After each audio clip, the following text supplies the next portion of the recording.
Hello, I'm Eddie Landeros, and I am here with a Talon. This is Talon Talks. It's the first episode of the fall semester for 2023. I am joined by Kaitlyn, I am joined by Gabriel, and I'm also joined by Terrance. So, for the first episode, we decided to do something interesting. Um, we are looking into the world of dating. So Kaitlyn brought this idea up, and we were talking about the world of dating among college students. So let's hear from her perspective. So Kaitlyn, are you currently using dating apps? I was as of like last Friday, but then I deleted it off my phone because I am talking to somebody currently. But Okay. yeah, so like, and if that doesn't work out, obviously I'll put it back on my phone. But like, but like Okay. right now, yeah, no.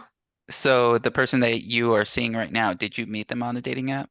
I did meet them on the dating app. Yeah, that's why I like took it off my You took phone. it off. Yeah. Okay. So you used the dating app to get a relationship, but then as soon as you found somebody, you took it off.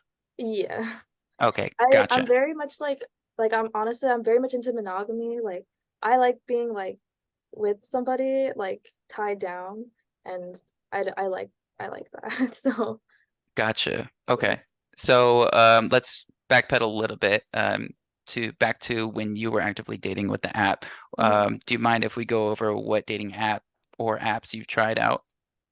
Yeah, no, so I have Tinder, Bumble, and I have Hinge. Okay. And so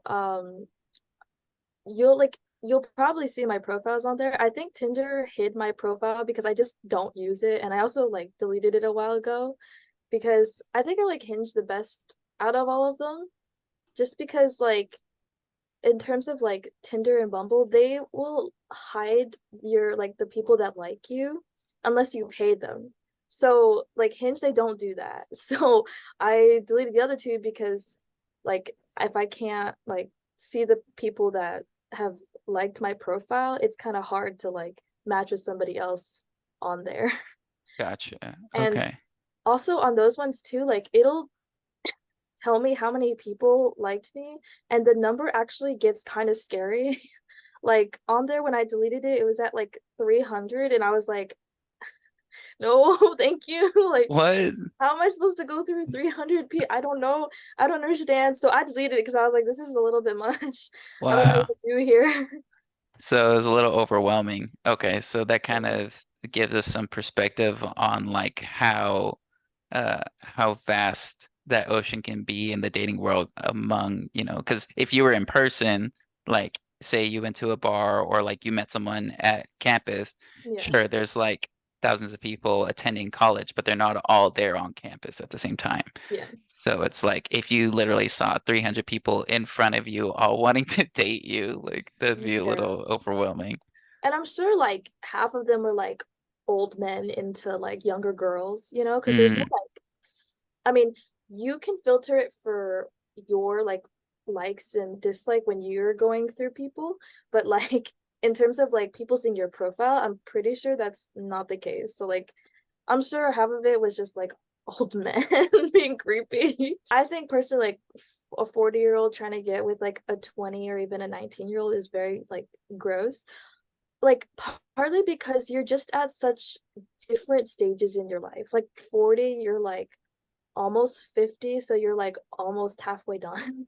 So hmm. like no, I'm just kidding. But like still it's like in 19 you're going to college, you're working minimum wage. Like, it's just like in 40 you probably maybe have like I mean, I don't know if these men trying to date 19-year-olds, but maybe you have a real adult job, and like your own apartment, you've moved out, hopefully. Right. So So, and that kind of brings up an interesting point because, here we have like the second tier of people using a dating app like Tinder is 30 to 49. And that's, I would say, around the time you have like a midlife crisis or you're kind of realizing things, and we had the pandemic. So, like, as traumatic as that was, whether we feel it or not, like, for me, I was at home, managing stuff, and some parts of it were really great. Like I got to manage a lot, I was staying at home. but the not seeing people in person and not having the average life, a lot of people dying, it's going to affect everybody in the same way. So with that, I mean, your relationships are going to be affected. And if you were already having a stressful relationship at that point in your life, probably going to lead to divorce. And actually, in 2021, there were a total of 689,308 divorces across the US. Um, so when we look at Tinder, and the age group, and what you're talking about is that these 30 to 49-year-olds or older are like going through those divorces, and now they're like, well, I want to have fun, or I want like my life back, midlife crisis. So yeah, it wouldn't be odd to say that older guys or even women are looking for someone younger to like take care of or be their sugar daddy, sugar mama kind of deal. So I had something just that I wanted to add on yeah, to that. go ahead, Honestly, Terrance. it's like it's loneliness. Like Yeah, these guys that are in their 40s, 50s that even go on these dating apps are like I myself, like I've been on Tinder and Bumble, and it's like you're looking at a lot of these accounts and you're like, no way this person actually exists. And it's like you can totally tell that there's these guys that are basically on those like profiles that are as women and trying like almost like desperate to try to get something out of right. a relationship, and it's so strange. I'm just like, yeah, I don't get it. I don't get Yeah, it, but yeah. sorry. Loneliness is like an epidemic of itself, I think, and like honestly, like I think after like COVID and everything, like it really increased, especially. And like I think people started, well, that's why I like the whole mental health like matters thing started becoming like really big because people started to understand like depression coming from loneliness because like isolating yourself from society, like as humans we're like social creatures, we're not supposed to like not like talk to at least one person throughout the day, you know what I mean? But like COVID literally made it so we wouldn't really talk to anybody, which is crazy. In fact, like I actually relate to that a lot because um during COVID when it first started, I actually switched high schools Mhm. and I didn't know anybody in my new high school. So it was actually okay because I did end up meeting one girl who's super sweet and she's like amazing. But no, it was really difficult, super lonely, especially because like people at my old school, like we didn't really like text too much when I switched. So it was just like very lonely and like honestly if I had been 18 when that happened, I probably would have downloaded a dating app or something. It's like Right. that would have cured it, honestly. I'm not So gonna lie, I had the same exact experience. Like I during quarantine, I came from a different school, and I was I didn't know anybody, and then as soon as COVID hit, it's like I lost everybody. mm, Yeah. And weirdly enough, I didn't like go on dating apps, but there was like this app called Yubo. I don't know if you've ever heard of it. I have It's not. like you're trying to get friends or something, just trying to find some sort of escape. And like a it's Megal kind of, where it's like a video. uh yeah, it's sort of like you can go on lives, you can talk to people like online or whatever. And it was just it's a really weird experience. But yeah, I just Gotcha. wanted to like connect with that because I So had thing. yeah, let's go to you, Terrence, then. Let's see your perspective on this. Are you actively using dating apps right now? No. No. I'm trying to move away. Got it. There I just feel like I've realized now that they're not it's not authentic. I feel like meeting people online it because you're texting someone, you don't know how they're truly feeling. It's like you don't know what they're truly like, but they could be super dry over Mm, text, and you meet them and they're like super got a crazy right. personality, or it's like the complete opposite. And it was always just so like I didn't know. I was so unsure of myself, like if I wanted to approach with any sort of relationship on that app, because you can't really trust that many people. Um, so I always thought that just like up until recently, like finding people in person is just it's a better way. to connect.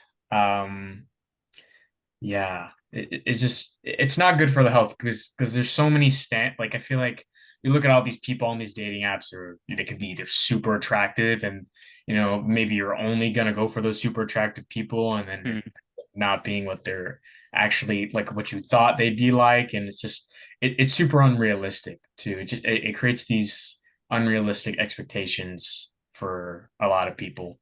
um so then they keep going back on it, hoping that they could find someone. At least like this is how I was, maybe within the last year or mhm. so. It's like I'm hoping that I would find something out of it, but it's unrealistic. It's not, I don't think, sustainable or healthy. Got it. So for you, you've had more successful relationships, and not necessarily like in a romantic way, but just connections in person than Right. you have over virtual. Okay. Yeah. That's how it's always kind of been for me. So in person is just a lot better. So I know it's not a dating app, but I think it's very relevant to dating. Because you're using these apps like Tinder and Bumble and whatnot. But of course, like you gotta see what's their Instagram like, what's their Facebook like, or whatever the case, their TikTok. What are they sharing? What are they following? So, do you do something like that? Do you see like people on a dating app and then search them on Instagram, or do they provide their Instagram?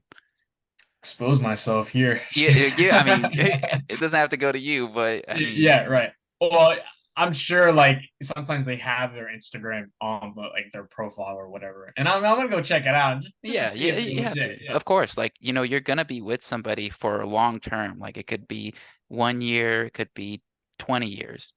And of course, you want to see how do they represent themselves online compared. So yeah, I think it's very relevant to screen people. So with that experience too, because you're talking about people not being realistic, um, is looking at, and actually I'll turn this over to Gabe. How do you feel about pe how people express themselves online, whether it's Instagram or a dating app? I mean, obviously, people like try to present themselves in the best light, like Mhm. especially on like Instagram and stuff. Um, the real meat that you get when you're like trying to figure stuff out about people is who they're following. That's always what I look at. Like Mm, if I see like a big red flag, it's like, yeah, either like I like casually bring it up in a conversation. Like if I'm talking to them, I'm like, oh, did you hear about like, and then just whoever they're following. Like if something happens, I'll be like, right. just to see like if they like followed them like 2 or 3 years ago and forgot about it. Maybe they like change or something. But like I feel like, and like that is weird to an extent. There's like a threshold because like there's a story a while ago Hmm. about how this person went on like this girl's Instagram page and tried to and found like pictures of her playing like track for her high school and then asked Hmm. her if she did running and she said no. She's like 27. She says no, and then the guy's like, I know you're lying. I saw your high school track pics. It What? Yeah. was so bad. Like Uh, there's a point where it's normal, but like it's very easy for like certain people to like cross that. Right. I don't know. S- So that's a good point too. It's just like where do we draw the lines when it comes to red flags, and where do we just kind of like take that dive and trust in yourself enough to end the relationship if it becomes toxic or whatnot. So all right, and I'm gonna stick with you, Gabe. Are you currently using dating apps? Um, kind of. I don't I don't know. I I downloaded Tinder a while ago just for fun to like swipe through people. Because Got like it. I was on Okay. the phone and they're like, hey, let's like because I just turned 18 a while ago and they're Okay. like, okay, since you turned 18, you gotta download it. And like I don't know. I wanted to, so I did it. Um I I've met like a few people off of it. Um I only like saw one person like in real life that I like met up with at the mall. That was like fine. Um I haven't had too many experiences with it though. Got it. Okay. So you joined Tinder just to experience it, like just to Yeah, experiment, see what people are like. Um, and you said you met up with somebody at the mall? yeah, yeah. Okay. And That so, was sorry. yeah, go ahead, go ahead. That it was like a mess, to be honest, because like Okay. I got there. We were supposed to meet up at 3. I got there at 3. Um, their car ended up breaking down on their Oof. way, so they were an hour late. Oh no. Um, which like I didn't mind because like I wanted to talk to people anyways. So I was just like walking around trying to find people to talk to that I knew. Um, besides that, it went well, but like it was I don't know. It was okay. So it was just kind of, and that was the only date. Like that was the Yeah, only. yeah. Okay. It was Now, I yeah. want to ask about this because I talked to my friends about dating and like direct communication versus indirect communication because like you kind of want, I don't know, it's sometimes it's hard to tell people like you're not moving forward with this, like you're doing like the breakup or whatever. So for you, with that date not going so well, Mhm. how do you handle the after effect, like where you have to say either this isn't going anywhere or do you just ghost them?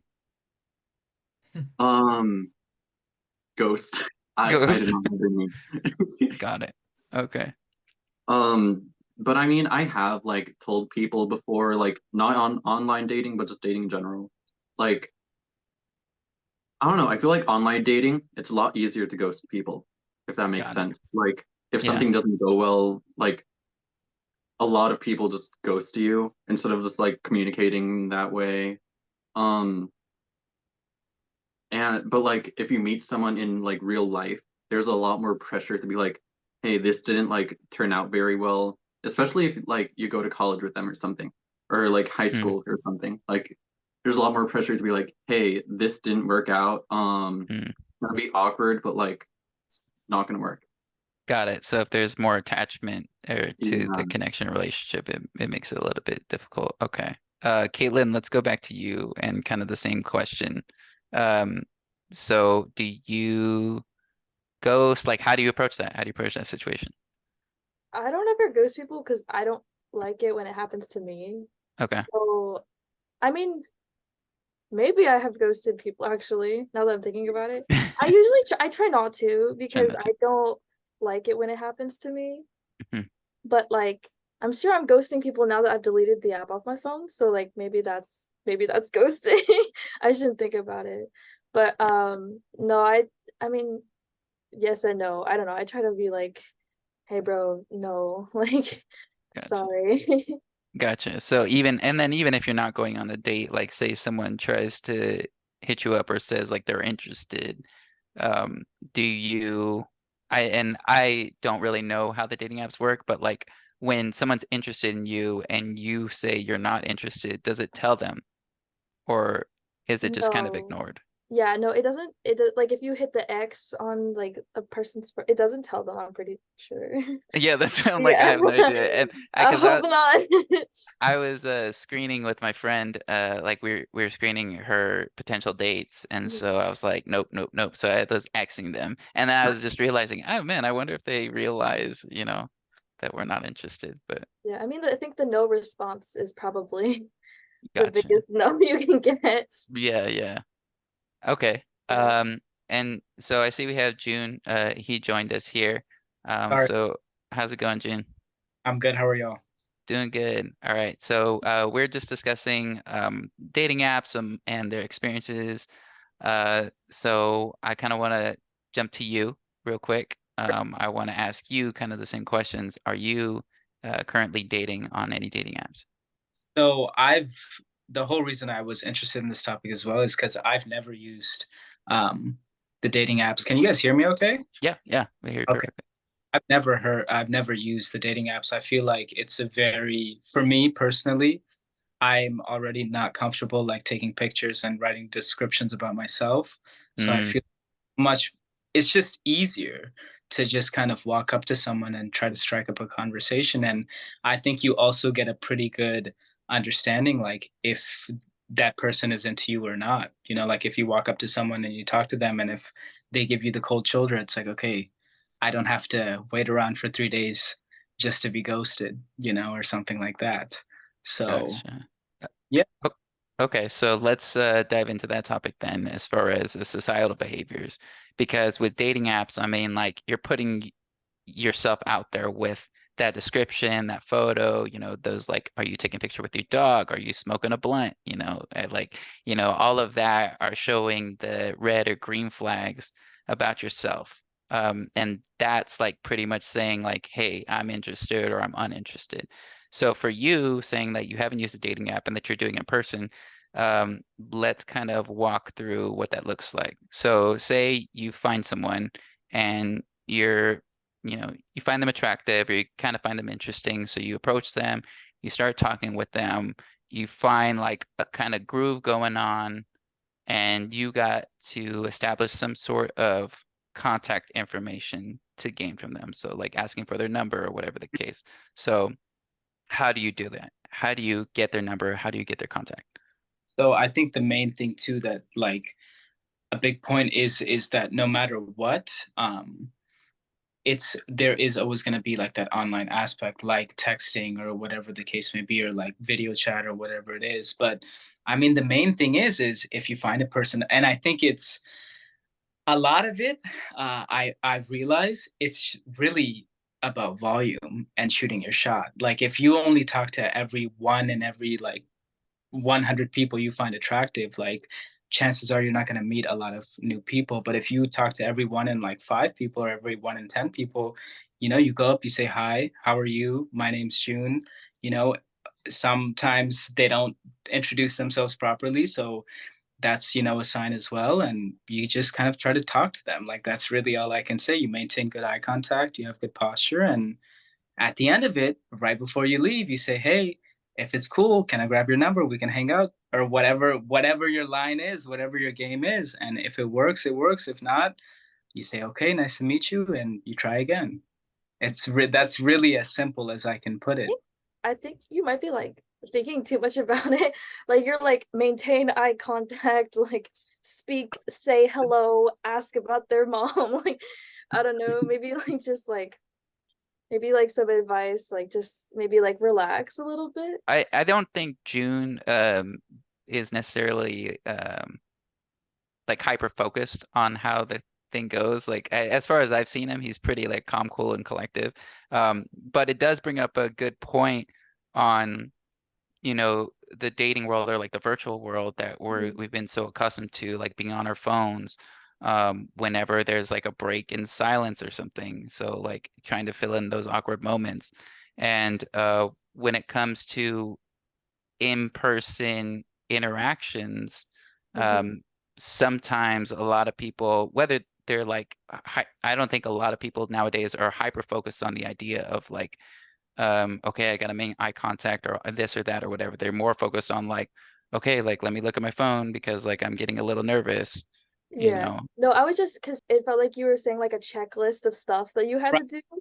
And I was And saying like maybe just like just exist with the person because that's what you're gonna have to do anyways. Like I wasn't trying to like list off a checklist. That's just, it's very quick, you know, like you see the person, you go up to them, and that's what happens, or that's what it is. I didn't mean to sound uptight. And I think oh that no, you're good. thing that you said as well, and I think it comes down to this, is like what you're looking for. Like you said you're dating for marriage. Like I'm not dating for marriage at all. So when Oh, you take that type of like approach, even on the dating apps, your profile is different. Even the way you, when people approach you or you approach them, like the way the conversation goes and what you're looking for is different, rather than someone who is not really looking for a long-term partner or whatever the case may be. They're much more, I guess their expectations can be lower to a certain Mm. point, which is not really a good or bad thing, but that's just how it is. If that. yeah, that Yeah. makes sense. I think that's a good point too, is that expectations, you know, and we can be very ambiguous with our expectations up front. and especially like we were talking earlier, before we started recording, but the difference in and generally, you know, this is not everybody, but men versus women on their expectations for a relationship and commitment is very different. And that can even vary from diversity on like race, ethnicity, sexuality. So it's, you know, I think with both dating and in person, it's hard to be upfront and direct about like what you Yeah. want out of that. You know, I even think, even yeah. yeah, go ahead. No, sorry. I have to say this out loud because my brain keeps screaming at me. Yeah. I think like one of the big issues with dating apps is like like Terrance was saying before he left, it was like the inauthenticity of it. Hmm. Like the problem is like they'll see my profile and they'll like it with lustful intentions and not because you're just seeing you're just seeing the person, and you're not actually seeing the personality because people fall for personality, but people will hook up with you if like they think that you're, I mean, okay, some guys will just stick their dick wherever, but like mostly it's like, People are attracted to looks and they fall in love. yeah, exactly, but they Right. actually fall for like personality, and that's the huge issue with dating apps is you start off lustful instead of in like real life you actually get to know the person first, so you know their personality and then you do the lustful part. So like it's just, that's like one of the main reasons why I think most like dating apps, like dating app relationships, they just don't work because you come at it with different intentions. Right. And to follow up on the point of like not being genuine, or even on Instagram, like Instagram at the end of the day, if it can be used as a dating app, and when you look at all these people's profiles and you look at their pictures, it's like you don't even know them. You're just like, this person's hot. I would Mhm. like to with them, and if more comes out of that, okay. So and a lot of the times I just feel like in general when you meet people, sometimes people don't even look like their pictures, which is a whole different thing.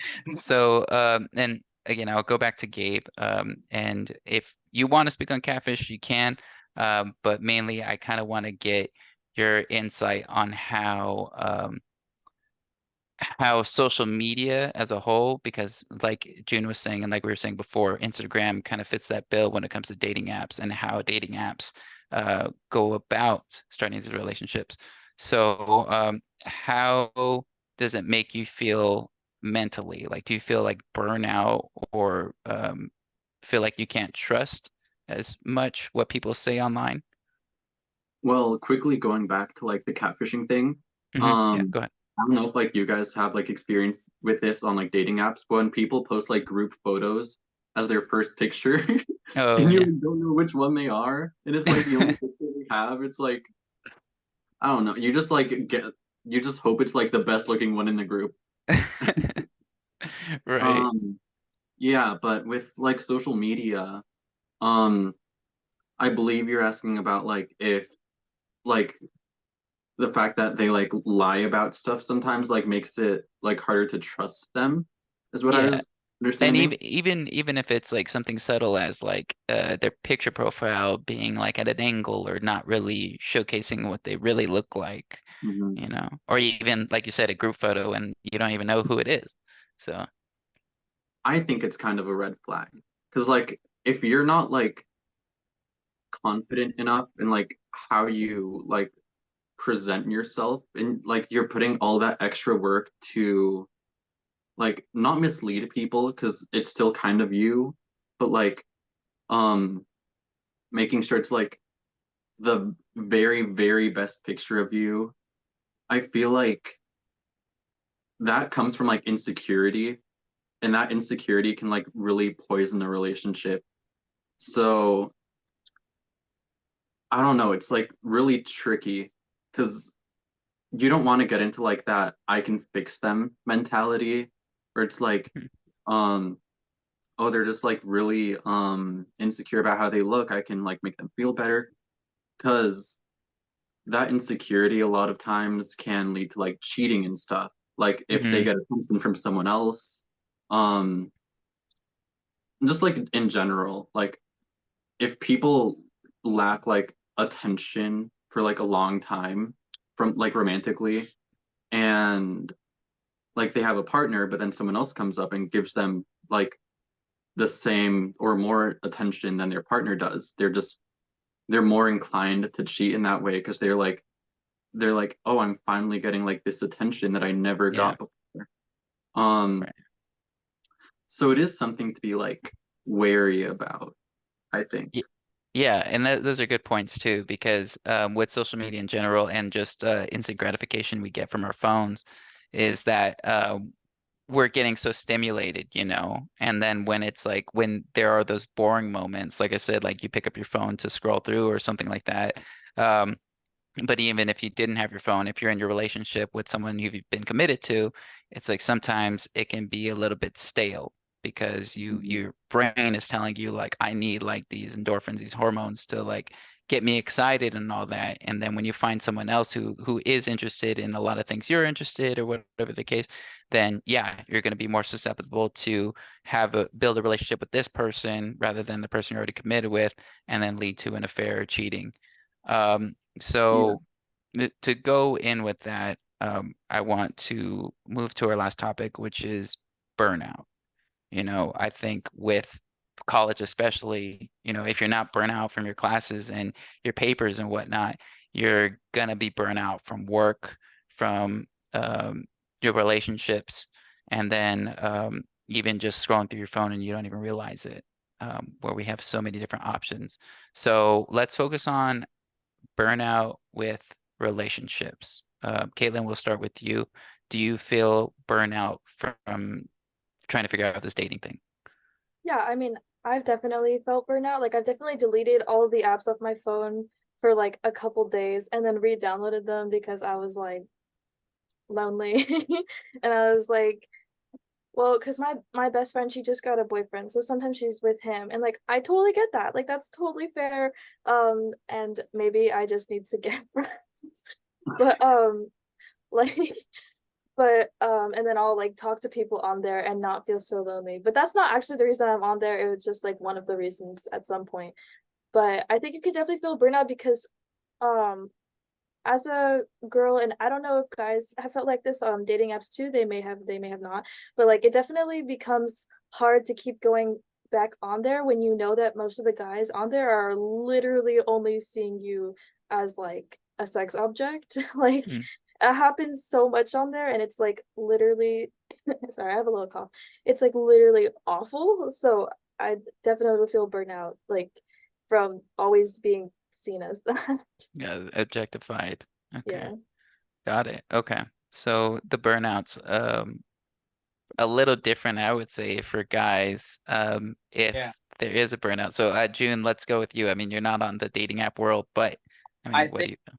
regarding dating apps and in general, um, it goes back to what Eddie earlier, that we have so many options that I think for me, the way that I've personally felt burnout is like playing that getting to know you game with like multiple different people all within like weeks of each other. Like you talk to a person, you know them, and then you're like, okay, I don't really like this person, next one, and you do that 5 6 times in like a month or two, and you kind of feel like, okay, this, you feel burned out, you're like, this isn't working, and you do the thing, you delete the socials and all that, and then it all kind of falls back into the cycle of kind of going back and doing it again. And it's tough. I mean, I think with social media in general, people, like you said, Kevin, like they're only looking truly for one thing. And for all that pool of people that want something more, it's becoming increasingly difficult. And there's not really, I don't really know what's the solution to that, you know? Right, exactly. No, either. So, Gabe, what about you? Do you have any answers for us? Um, I mean, I kind of like what June was saying, definitely like burnout when it comes to introducing and like getting to know people. When I first got on Tinder, even though I was like downloading it for fun, I was also like at a point in my life where I like didn't have a lot of friends, wasn't talking to people very much. So like whenever I matched with someone, um, I like tried to be like really genuine and like talk to people, like talk about my hobbies, stuff like that. Um, it gets like really tiring, like constantly like having like talking to someone and they ask you about like what you do. Me personally, I get like really passionate about like my hobbies and like the things I'm interested in. So like I remember this one time, I think someone was asking me like what I was doing, and I was saying like I was setting up like a website to like post like stories on that I was like interested in, like a blog. And I sent like a whole paragraph about it because I was really passionate about it at the moment, and then I just never got a response. Um, so it's Oh no. yeah, so it's kind of like um you can come off too strong, like I definitely did. Um, but like it's just like constantly doing that. Like I Yeah. noticed like whenever I had to like reach out to someone first, I would go from like maybe like one or two sentences, like, "Hey, how are you?" Or not "Hey, how are you doing?" But like, "Hey, I saw that you like blank and blank. Me too. Blah blah blah." Like as I started matching with more and more people, it just got shorter and shorter to like to the point where it's just like, "Hey, how are you?" And Right. like it's just like it gets, I don't know, like it gets, it's like burnout, like you said. It becomes like Right. school after a while. Like in the Yeah. beginning, you're like, yeah, I'm gonna do these assignments, and then afterwards you're like 11:57, just starting the assignment, turning it in 11:59, 59. Yeah. Right. It's at times it's too repetitive, and I think it also Yeah. to kind of, in a way, for I don't know how it is really from the female perspective, but I do know from the male perspective, when you do that enough times, you have to kind of resort to making it like simpler for yourself, and that kind of results in you playing like games or whatever the case may be, Mm, to be like, I just want to meet with someone like tonight, or I just want to meet with someone by the end of the week, if that makes sense. right. Like a hookup. Yeah, like yeah, you have to change your approach. And you're also, like you said, it's just like you've been doing this for so long. It's like, okay, like, let's be realistic. What am I expecting out of this? What are you expecting out of this? Then and that does tie in with what we were talking about earlier, where it's like guys' expectations versus women's expectations, and just expectations in general is if you're playing the same game over and over and over again and you're not catching any fish, it's you change things up, you try something new, something that you probably wouldn't try in the first place. And maybe it works, maybe it doesn't. Okay. So that's I thought this was a great conversation. Sad to see Terrance go in the middle of the conversation, but I'm glad he was able to speak. Um, let's go around the room for last comments. Kaitlyn, have anything to add? Um, not really. Other than like, I don't know who's gonna watch this, but like, if a girl does watch this, like, try not to like be a people pleaser, because I know that I can be a people pleaser. Like if a guy's like, "Oh, I don't want anything serious," I'll like try to convince myself, "Oh, I don't want anything serious," but it's not actually like what I want. So just like, I don't know, like stay strong and like what you actually want Mm, instead of just like going along with whatever they're saying. got it. That's very good advice. All right. What about you, Gabe? Any advice or last thoughts? Um, so I actually, because you guys were talking about the difference between like male and female like experiences on dating apps, I'm kind of in like a unique position because I am bisexual, Mm, so I was on there like mainly like going after like guys. Yeah. Woo. Um, but like it's crazy because like so I experienced a lot of what like Kaitlyn went through, like a lot of objectification, a lot of like guys just wanting to get like hookups. Um, so it's like really important, like she said, like don't be a people pleaser, like um don't meet at someone's house for the first date. Also, don't do that. That's an awful idea. Um, yeah. but yeah, just like be sure that you know the other person's intentions because that's like really important no matter like who you're going after or who you are. Got it. Okay. Yeah, and that is smart because I think the majority or the biggest group that are on dating apps is the LGBTQ community. So it's important to understand that. So thank you. All right, June, any last thoughts or advice? I had like just one thought. I just think that it's really ironic how we're so connected. Like we can talk to people all across the world. We can FaceTime anyone at any point.